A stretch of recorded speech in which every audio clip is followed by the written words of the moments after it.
এদিকে সাংবাদিকদের কাছে ডক্টর মোহাম্মদ ইউনূস বলেছেন, জলবায়ু সমস্যা হলো নিজের ঘরে আগুন লাগার মতো ঘটনা, যেখান থেকে বিশ্বের কোনো দেশই বাঁচতে পারবে না, সেটা হোক ধনী কিংবা গরিব দেশ। তাই তরুণদের বিশ্বকে আগুনের হাত থেকে বাঁচাতে নেতৃত্ব দিতে হবে।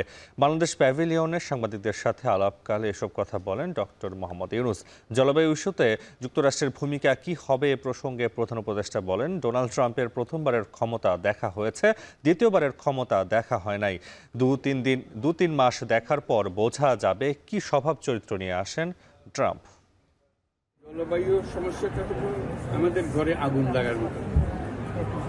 ঘরে আগুন লেগেছে, এখন ঘরে আগুন লেগেছে, এটা বড় লোকের ঘরে চলছে না গরিব লোকের ঘর, সেটা তো না, ঘর একটাই।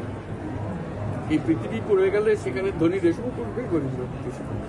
তরুণদের যদি আমরা উদ্বুদ্ধ করতে পারি, তাহলে হয়তো ভবিষ্যৎ তাড়াতাড়ি আমরা সৃষ্টি করতে পারবো। সেটা তরুণদের আমরা বিশেষ করে আকর্ষণ করছি। তারা তাদের জীবন দেখতে চায় যে হ্যাঁ, এটা সেফ একটা জীবন। ডোনাল্ড ট্রাম্প 1.0 দেখেছে, তার স্বভাব চরিত্র, তার কথাবার্তা চলেছে। আমরা ট্রাম্প 2.0 দেখি নেই, আসুক, তার কয়েক মাস সময় দেওয়া, আস্তে আস্তে সে কি চরিত্র নিয়ে আসে, কি পলিসি নিয়ে আসে দেখি।